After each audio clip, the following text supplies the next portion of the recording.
এর আগে মাছের অনেক রকম রেসিপি আপনাদের সাথে শেয়ার করেছি, তেমনই আজকে আরও একটা দারুণ স্বাদে সবথেকে ইজিয়েস্ট কাতলা মাছের রেসিপি শেয়ার করব।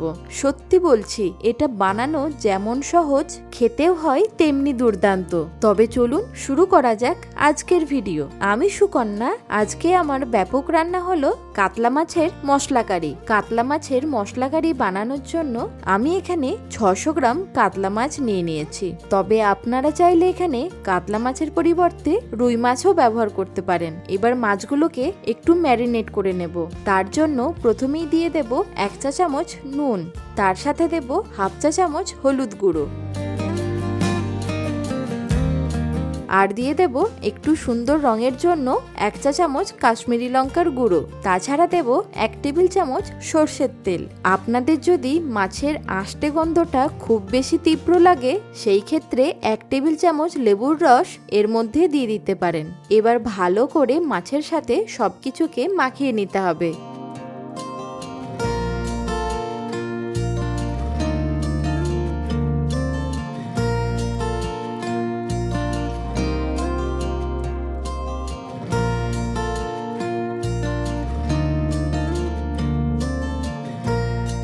এবার এই মাছের প্লেটটাকে একটা সাইডে সরিয়ে রেখে একটা বাটি নিয়ে তাতে কিছু মশলা নিয়ে নেব। প্রথমেই নিয়ে নিচ্ছি 1 চা চামচ কালো সর্ষে, তার সাথে নিয়ে নেব 1 চা চামচ হলুদ সর্ষে বা সাদা সর্ষে। এছাড়া দিয়ে দিতে হবে হাফ চা চামচ গোটা জিরে। তার সাথে একটু সুন্দর ফ্লেভারের জন্য দিয়ে দিতে হবে হাফ চা চামচ মৌরি। আর দিয়ে দিচ্ছি 7 থেকে 8 কোয়া রসুন। তার সাথে হাফ ইঞ্চি আদার টুকরো, ঝালের জন্য 2টো কাঁচা লঙ্কা, তার সাথে 2টো শুকনো লঙ্কা। এবার সামান্য একটু জল দিয়ে এইগুলোকে 2-3 মিনিটের জন্য ভিজিয়ে রেখে একটা সুন্দর পেস্ট বানিয়ে নেব।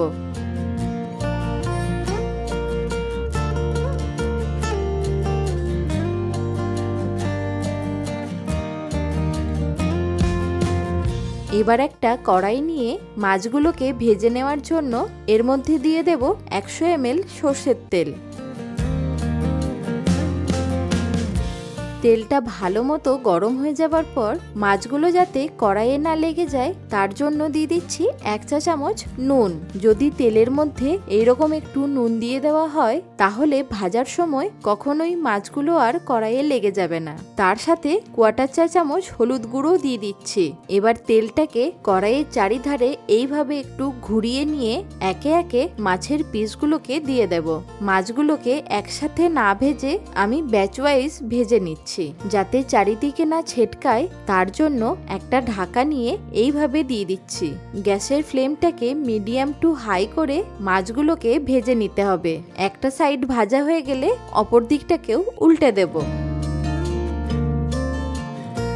এইভাবে দুটো সাইডই ভালো করে ভেজে নেওয়ার পর প্লেটের মধ্যে তুলে রাখতে হবে।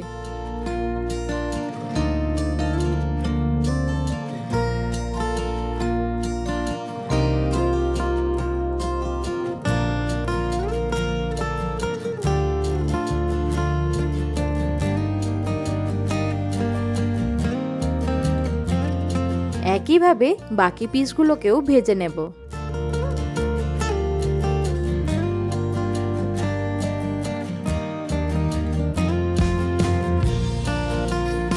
এবার এই মাছ ভাজা তেলেতেই ফোড়ন দিয়ে দিচ্ছি হাফ চা চামচ কালো জিরে। যাতে মাছের গ্রেভির কালারটা সুন্দর আসে, সেই জন্য এই সময় তেলেতে হাফ চা চামচ কাশ্মীরি লঙ্কার গুঁড়ো দিয়ে দিচ্ছি। আর দিয়ে দেব 1/4 চা চামচ হলুদ গুঁড়ো। এবার তেলের সাথে এইগুলোকে মিক্স করে নিয়ে আগে থেকে যে মশলাটাকে ভিজিয়ে বেটে রেখেছিলাম সেইটা দিয়ে দেব। এবার মশলাটাকে খুব ভালো করে কষাতে হবে।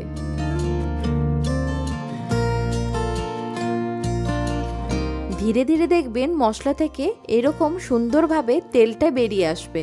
এরপর এখানে আমি 2টো মাঝারি সাইজের টমেটোকে ভালো করে পেস্ট করে নিয়েছি। এই পেস্টটাকে মশলার মধ্যে দিয়ে দেব। তবে আপনারা চাইলে এখানে টমেটো কুচিও ব্যবহার করতে পারেন। হ্যাঁ, নুনটা কিন্তু দিতে একদমই ভুলবেন না। তার সাথে 1 চা চামচ চিনি অবশ্যই দিতে হবে। আবারও একইভাবে মশলাটাকে কষিয়ে নিতে হবে যতক্ষণ না টমেটোর কাঁচা গন্ধটা চলে যাচ্ছে।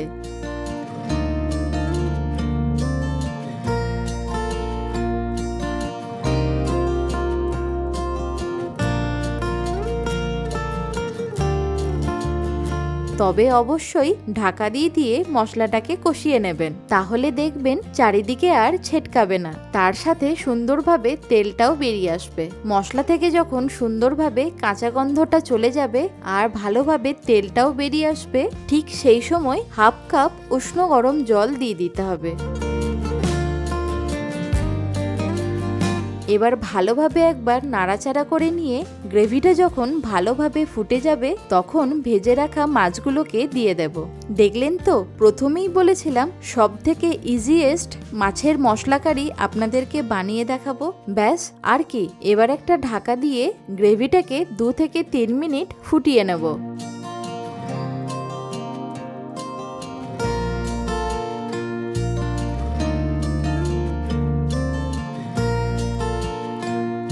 লাস্টলি দিয়ে দিচ্ছি 3-4টে চেরা কাঁচা লঙ্কা,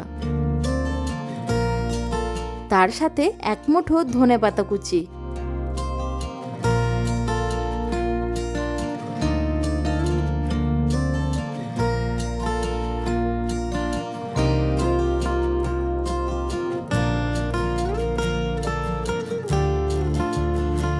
নামানোর আগে 1/4 চা চামচ গরম মশলার গুঁড়ো দিয়ে দেব।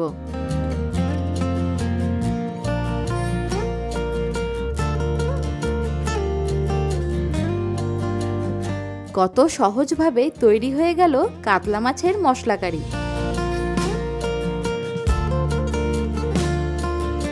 যখনই মাছের মশলা কারি খেতে ইচ্ছে করবে তখনই এই পদ্ধতিতে বানিয়ে নেবেন আর আমাকে কমেন্টে জানাবেন কেমন হয়েছে। আশা করি আপনাদের বুঝতে কোথাও অসুবিধা হয়নি। এইরকম আরও নতুন নতুন রেসিপি দেখতে হলে অবশ্যই কমেন্টে জানাবেন।